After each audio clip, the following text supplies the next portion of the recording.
morning. This is DA Ward. The 2nd of April.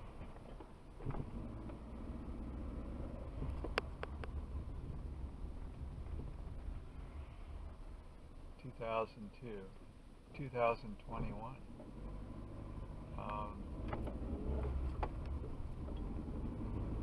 My video diary, usual morning commute, 2 days a week. Now in the town of Lake Elsinore, a little resort town from the 1920s. It's tucked away in inland California, LA, it's not in the LA basin, it's in the inland, what they call the Inland Empire. Still, almost to Orange County. This is the third in a series of dialogues, or monologues, I should say, about Bill Rathbun, the late Bill Rathbun, one of my better friends, recently deceased. Had a couple of strokes, and one upon another, and he had a pacemaker for years, and everything sort of failed at once on him.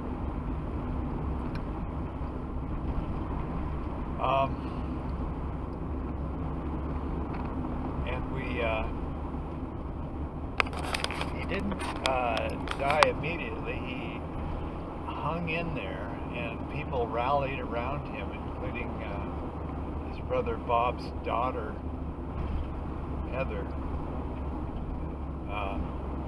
who took over, who was a school teacher, a remote school teacher in Alaska, teaching tribal kids, but I'm not sure, just underprivileged people anyway. And she had a carte blanche Zoom prescription. She could just set up a Zoom meeting, and everybody could come. It could go up to 400 people, but you know.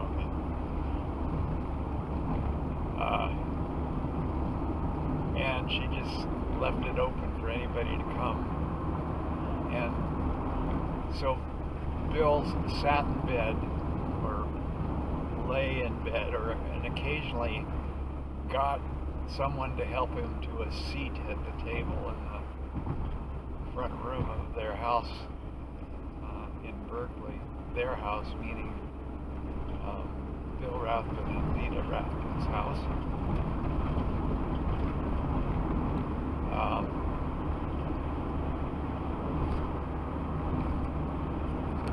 Long-time residents. But I want to go back to I think a point where I left off on maybe the first of the videos. Bill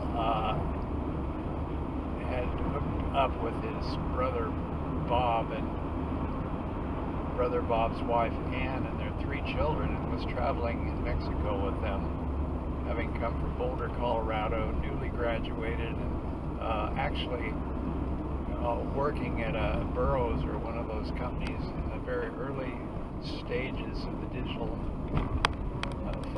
computer software revolution.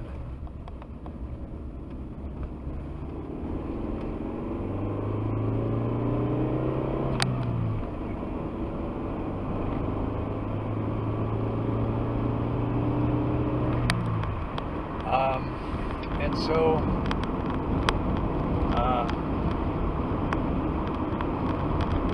the family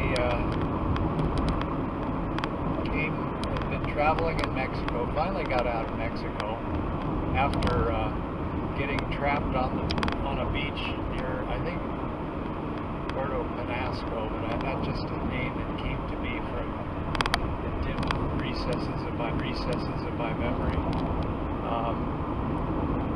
And where the sand fleas were so bad that they had to stay in the tents, which are zippable. Modern tents had just hit the market, and they were lucky enough to be able to zip them up and hang out together on the beach as a group and write about all the crazy things that were happening to them, all the anecdotal things that you normally just discard. But this was during a time of incredible improvisation, lifestyle improvisation, and Mexico was just full of hippie tourists, so to speak, people who found that they could live down there and get stoned and drink beer and take magic mushrooms and everything for and fit well within their unemployment check or their $1,000 savings account or something they'd stashed away. They could live for months down there, and they banded together and hung out together in a kind of a loose gossip.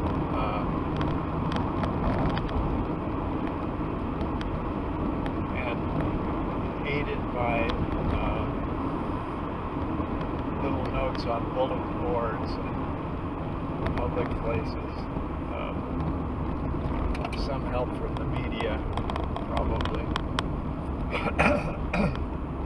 At least pointing people that hit the border, before they hit the border, to the hot spots, meaning the beaches that were in, I should say.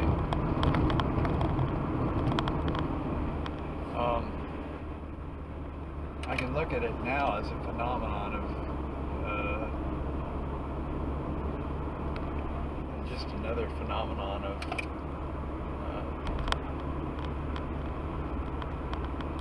of a really highly developed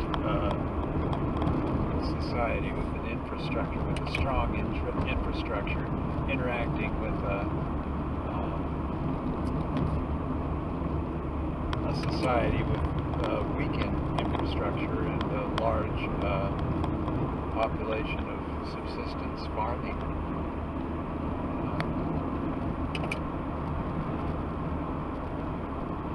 At the time, I believed it was all a magic dream.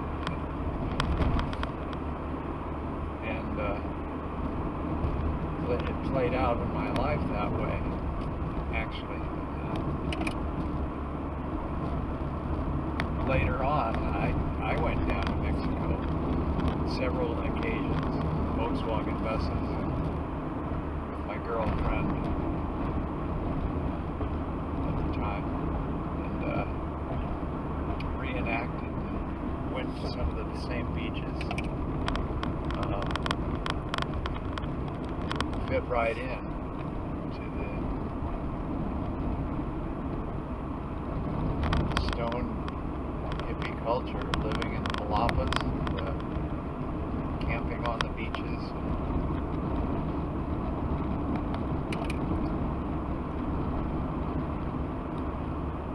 So,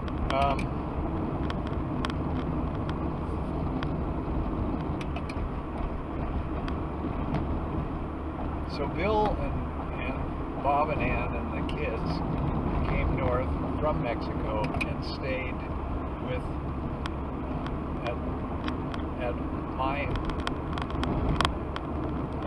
apartment flat in Berkeley, because I was working up there as a conscientious objector in a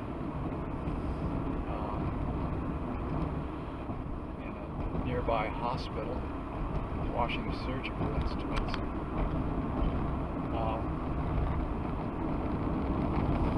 And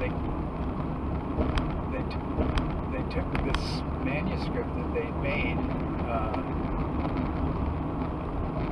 while being shut in on the beach by the sand fleas and turned it into a book called Get the Buzz On. And that was one of the early Bibles of the counterculture, and informed a lot of people that didn't know about it. And,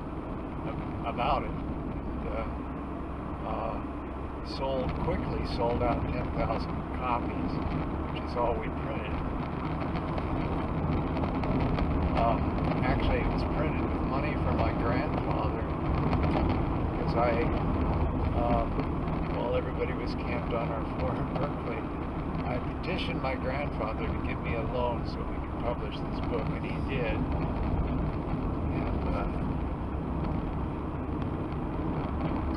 And I helped a lot. I ended up being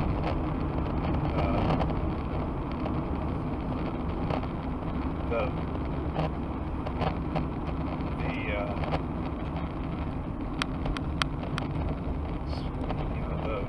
bureaucratic leader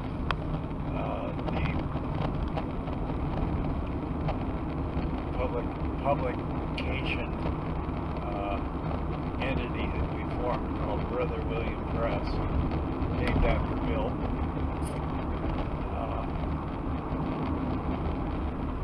Brother William being Bill's brother, Bob's brother, William.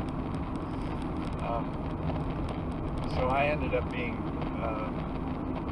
president or vice president of the entity, and had an address that I could receive mail at, and so I was it.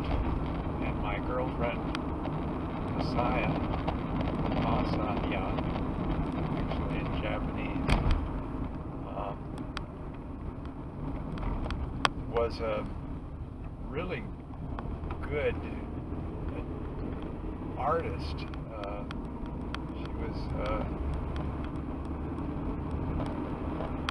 She was precise enough to be able to draw things, let's put it that way. In fact, I met her at an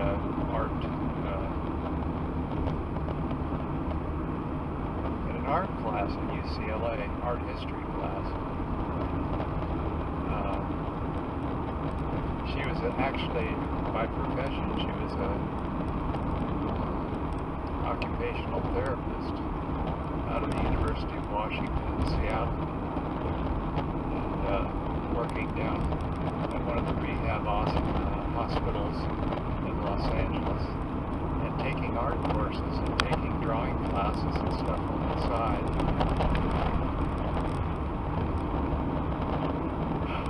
Wonderful woman, beautiful and independent and sensual and practical at the same time. Was gifted, I guess, with this partner during this period. So she did all the illustrations for Get the Buzz On, and they were precise drawings of people doing things,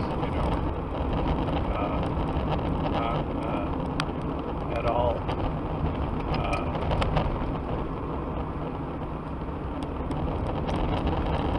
abstract.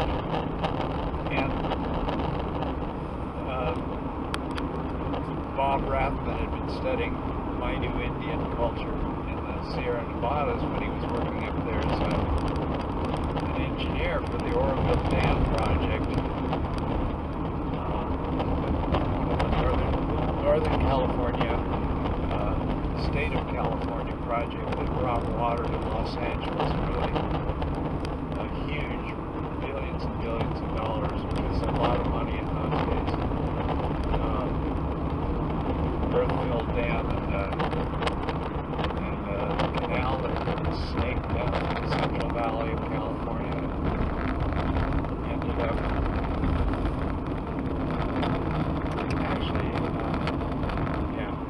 I guess it was down the Central Valley and through a series of straw pipelines that pump the water up into the Tehachapi Mountains and down huge 12, 14-foot diameter concrete pipes underground to a huge reservoir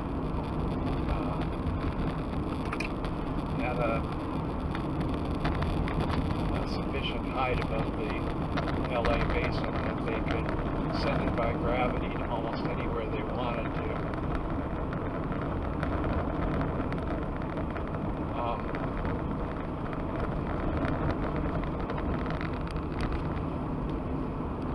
So I'm trying to keep my mind on the organization and structure of this diary while decaying away myself, and sometimes it's a big battle. Back to Bill Rathbun, who was camped on our living room floor in Berkeley, and along with his brother and family. We had never really seen California. I guess he joined them right straight from Boulder, Colorado, or Denver, where he was living in a group house with a bunch of people who had worked for this same computer company and were recent graduates of the university at Boulder, Colorado. In the first wave of hippiedom, actually the house was owned by, I'm trying to think of the guy's name. He had a weird name, Grendel or anyway, he was a balding guy, you know, with a university degree who worked on early computer industry, but he worked long enough to own a house in Seattle, in Denver, Colorado, a brick house, an old, large brick house. I wouldn't say a mansion, but large, with 3 floors, you know, a basement and 2 other floors.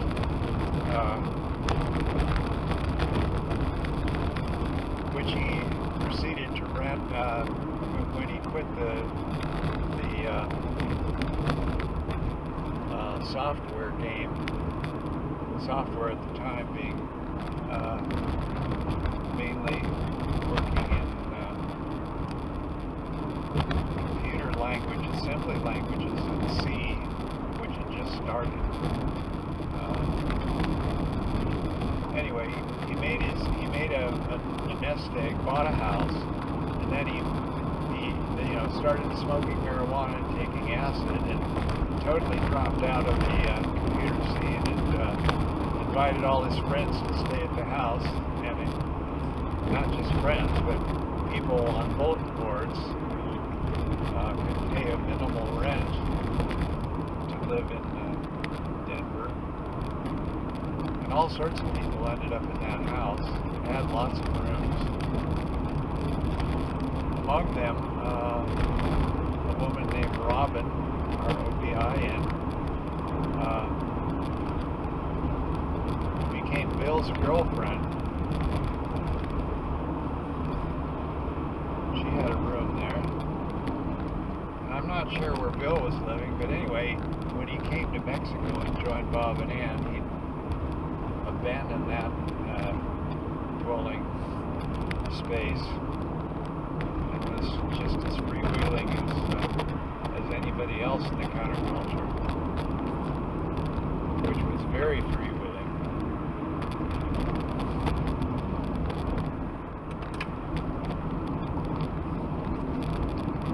This was a really bifurcated culture too. It was not just dropouts from the university scenes all over the United States, like myself, Bill Rathbun, and people like that. But also a huge set of rural kids who also got stoned at the time and took off from their small towns and farming communities and got into all sorts of scrapes. Didn't have much money at all, you know, just hit the road. And that group of that subgroup within the counterculture is the group that ended up in the hate early in its career. Later in its career, I should say. Earlier in its career, it was mostly bohemians from the Beat era, mixed with dropouts from UC Berkeley and the local universities, Stanford and San Jose State and stuff like that. Jerry Garcia and the Grateful Dead and all those people, college people, you know.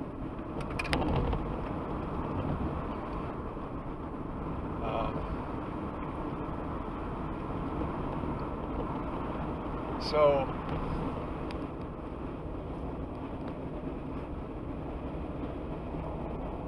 finally, and we did the book, which I've already described. And I stayed in Berkeley because I still worked there, and so did Masaye. And they left and went north, and because we were starting to get money from the book people, the counterculture book publisher that had established itself in Berkeley, actually in a neighboring little town, an industrial town called Emeryville.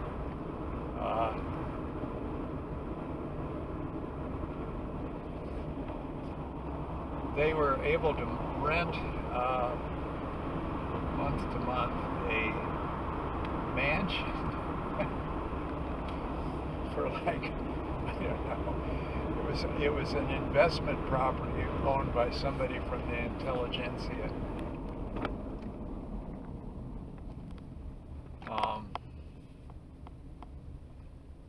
Who had bought this house in Point Arena, this old Victorian house in a small town on the coastline of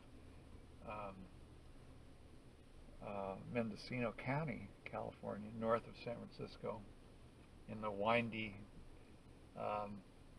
spectacular highway. I think it was still called Highway 1. I'm trying to think of the name of the highway. It wasn't a freeway, it was just a two-lane road. And went through the most spectacular terrain, past the scarp fault at Bodega Bay, and winding through the Monterey cypress and wind-blown cypress trees, and past Bolinas and north and north and north until it cut inland just before the Oregon border. All of that was spectacular scenery, is spectacular scenery, but now is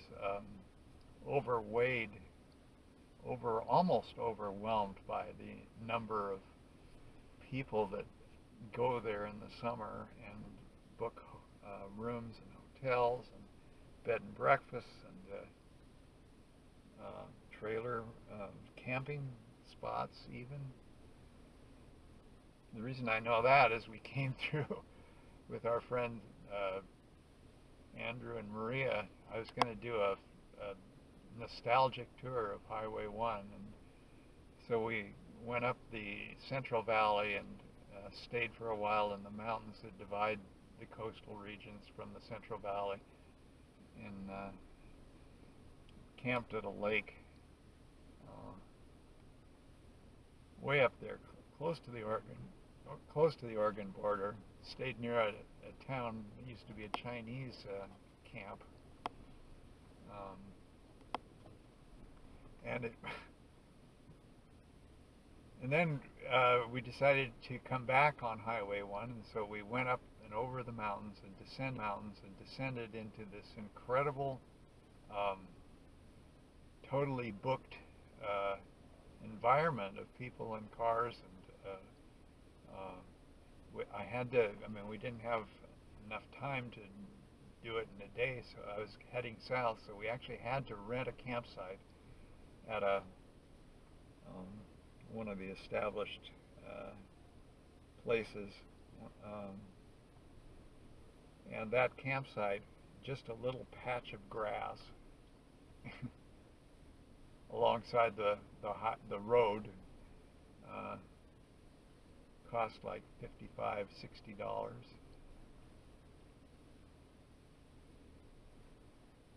And we got in, and it got dark, and we threw up the tents and slept overnight, and the next morning disappeared on our way south, and followed the windy roads with a caravan of human beings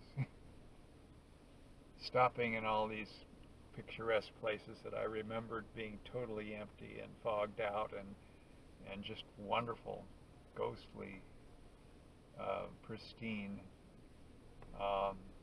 It was super hot.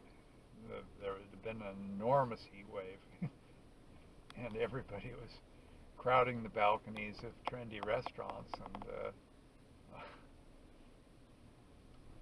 and it was a real come down. But so they rented this mansion, this Victorian, ornate Victorian house, newly painted by its new owner in Point Arenas, and they worked on 2 more books up there because Bob Rathbun had got lots of source material from from going into the mountains behind the site that he'd been working on, working for the Oroville Dam entity, and because the Oroville Dam was flooding an enormous series of river canyons behind the dam, they appointed an anthropologist to go in and do a survey of the people living there and tell them that they had to get out, go to higher ground. And the entire traditional grounds of the Maidu Indian culture on that side of the mountain, although there were other pockets of Maidu, was in the path of the rising waters. And so the anthropologist grabbed Bob, who was a volunteer and an engineer on the project, and the two of them went, and Bob went mainly, while the anthropologist did paperwork.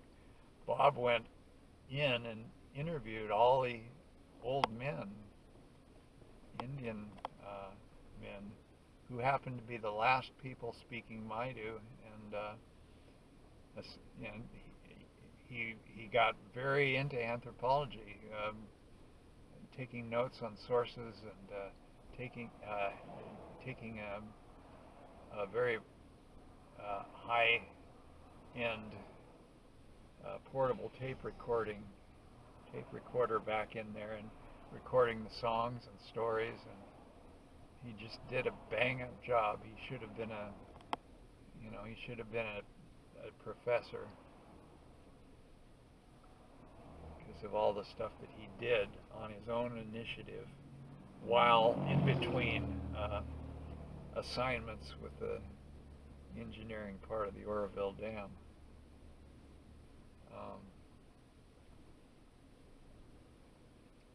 So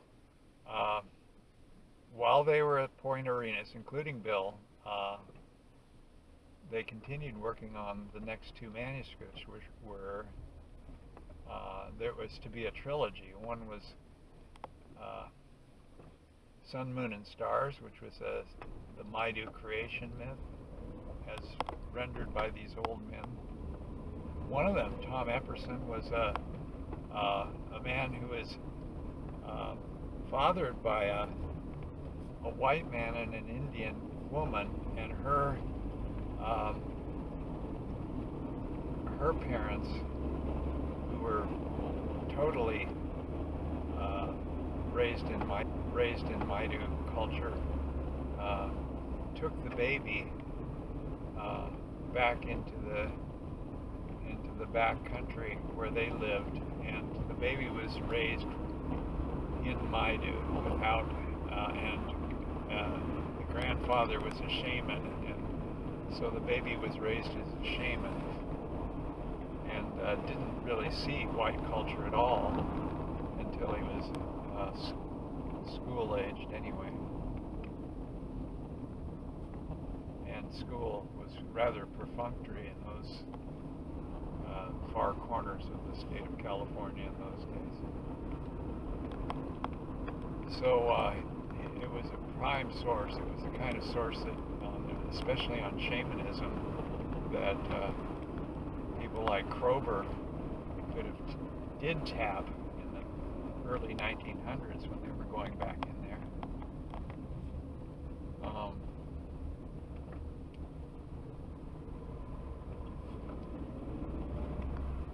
So they worked on 2 more manuscripts, Sun, Moon, and Stars,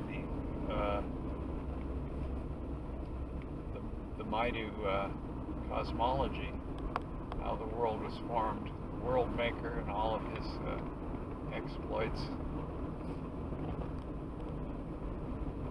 creation myths. There was a time when there was only water, and world maker took a speck of mud and gave it to birds, and the birds made a nest in the middle of the water, and that was the beginning of the place where the Maidu originated from, a speck of land and a huge endless ocean. And they put up the first roundhouse, which was the way that that culture lived during the winter, when they weren't gathering herbs and stuff, roots in the meadows. They lived in these cedar barked, covered wooden houses dug halfway into the earth, with a central campfire and people sleeping and talking and telling stories, and like spokes in the wheel, with each person in the tribe with their own little territory, the whole little section, pie slice of the roundhouse, all winter long, telling stories. That's all they could do. They just stoke the fire. It's a really elaborate storytelling tradition.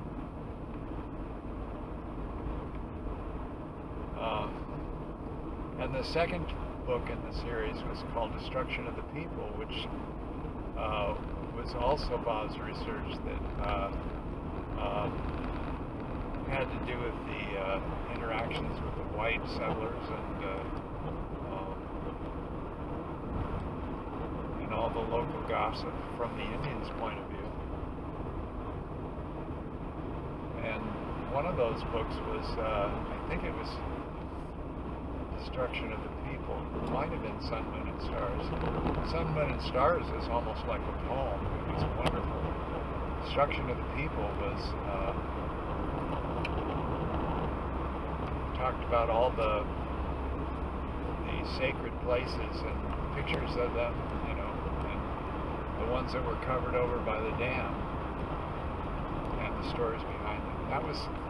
Maybe that was Sun, Moon, and Stars that did that. But anyway, the Destruction of the People was more of a sociological look at the tribe.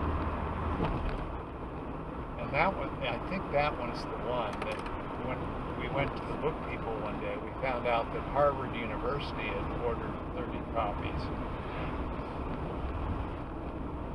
So evidently it was used in a classroom somewhere in Harvard, taught in some sort of anthropology content.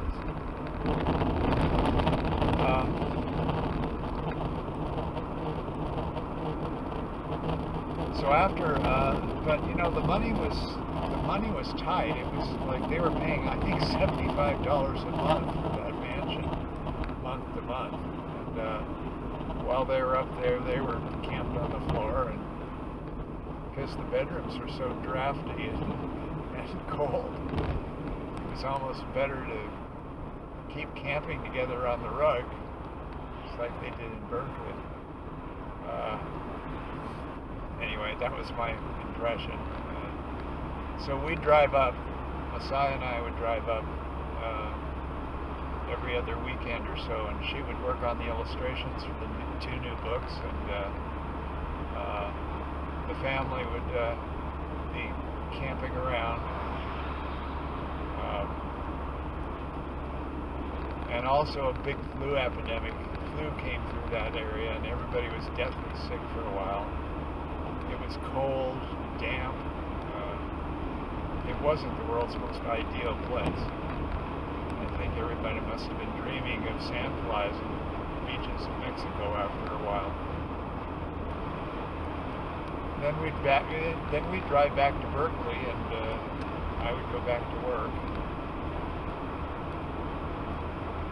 So then, let's see, I'm trying to follow the sequence of things in Bill's particular life. I think he went back to Colorado, stayed a while. I think he was probably in Colorado living with a girl named Sarah, who was his first girlfriend, and the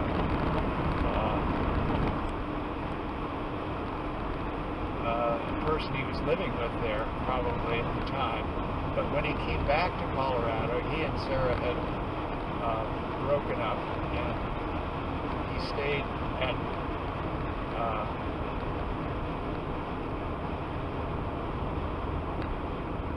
maybe his name was Deward. I'm trying to think of this balding guy. Deward was living in one room in the house, Boulder, with his girlfriend.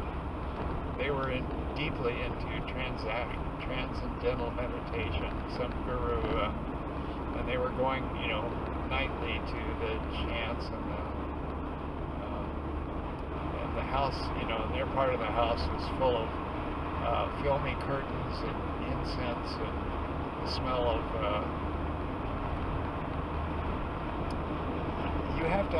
You have to really understand the smells in those days. Everything was intense. Of course, I had a young nose, but sandalwood, the tinkling of wind chimes, and there was this sense of the world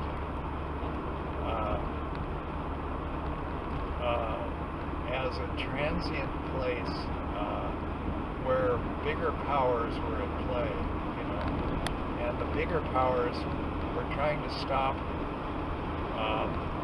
an ongoing aggregate monster from devouring the world's ecosystems. The monster was the United States government, which was conveniently expanding into places called Vietnam.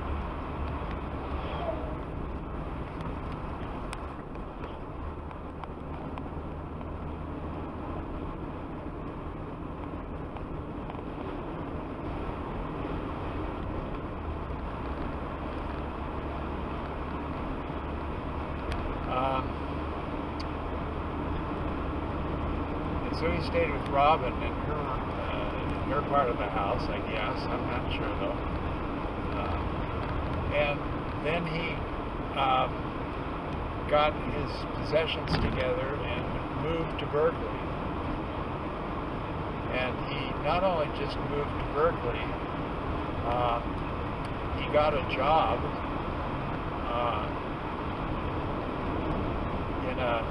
at a company on the peninsula below San Francisco, on the opposite side of the bay, in other words, down south, near Palo Alto, probably, trying to think of the actual name of the town. And the job was doing the software that would command these electron microscopes to point and shoot, essentially, and keep track of what they pointed at and where it was. It was a small company, but in a new office building down there. It's part of the explosion of tech that was coming out of Stanford University. He got a job there. He got rented his first house in Berkeley. And the first of many houses he rented in Berkeley. Because he had a salary, unlike the rest of us, he was able to pull off all sorts of neat things at a slight price. The price was he had to go to work in the morning, like I did when I was doing alternate service, and come home. But it turned out that everybody at these newly formed high-tech enterprises all slept late. And, ones who slept early, the ones who got up early came in early and left early. The ones who got there late came in late, left late, or left early, as the case may be, depending on what they had to do. It was a time of great freedom for employees because they were doing things that were uncharted, and things had to be done in a certain schedule, and if something wasn't ready, something wasn't done, there was nothing to do until it was done, so that you could take it and do the things that you were supposed to do to it. So there were delays, and he actually had quite a lot of free time on his hands. To host an incredible gypsy train of friends and acquaintances and people from Mexico and people like myself. I finally lost the job at the hospital because I was no longer prime draft material because the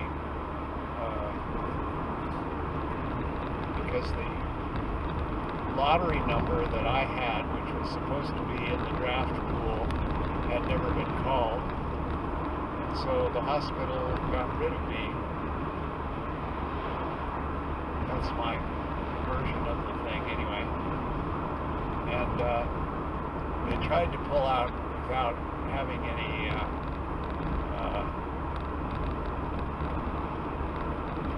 without having to pay any unemployment about it, because they said that I'd resigned.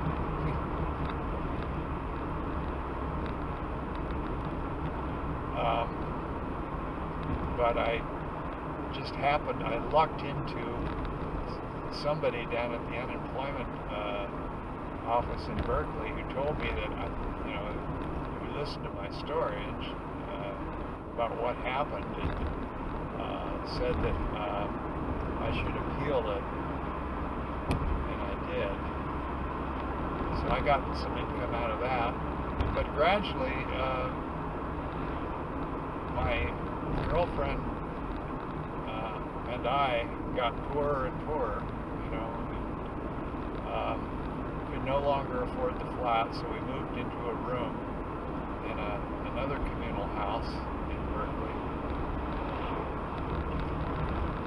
Bill started out, let me think about this. Bill started out in a group home in Berkeley. He came, actually, he didn't just come and rent a house, he came and rented a room at a house really close to the house that Masaye and I were renting a room in northern Oakland, right on the Berkeley border. Actually, Bill's house, group house, was a little bit, it was in Berkeley, up on this road that was at the very top of the UC campus. I'm trying to think of the name of the road, and then became very commercial as it got further into Oakland. Small business stuff, old shop fronts, and not the Berkeley that you see nowadays. But Berkeley was kind of like a, it was a university and then a series of vacant shop fronts in those days, filled with hippie enterprises. In our group house, one of the couple brothers, sons of a dentist in Illinois, came out and were totally spaced out all the time, and they rented one of these shop fronts on the same in northern Oakland Boulevard, whose name escapes me at the moment, and along with the houses there were shop fronts, patches of shop fronts, and they turned it into a pinball gallery for the high school kids, and went down whenever they felt like it and opened it up, and they had about 10 pinball machines that they'd gotten from somewhere, and just smoked grass all day and played pinball with their patrons.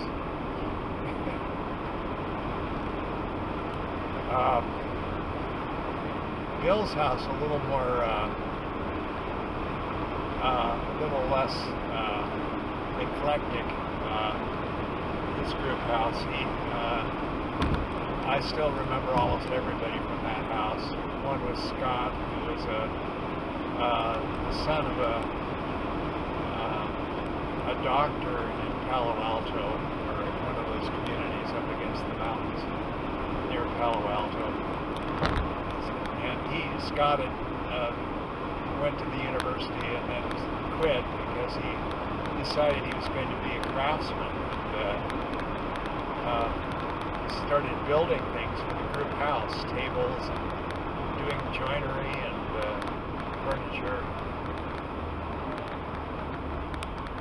which I ended up doing with the group house in Seattle later on, a few years later. It was a good place for a stone person because you could just look at the wood and figure it out, So Scott grew himself into an actual contractor and did really fine work for people. So he's one of the guys with the room there. And another guy was Bill. And another guy was Gary Scupa, a friend of Bill's from the University of Colorado at Boulder. Gary Scupa was attached to the university. He actually had a job at the university library and graduated in librarianship, which soon disintegrated, and he spent most of his time at the local clubs. He was a real music nut. Spent all his life in Berkeley doing odd jobs. A woman named Zoe, who was Gary Scupa's girlfriend at the time. Another guy whose name I've forgotten, but he was a UC Berkeley student, and then his father passed away, died of cancer, stomach cancer, while he was a sophomore, and the money dried up. There was no more money for him to go to the university. So he became a taxi driver.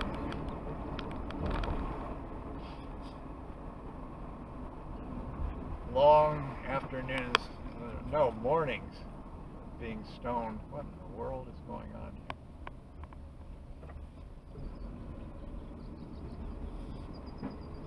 Somebody's doing a big project.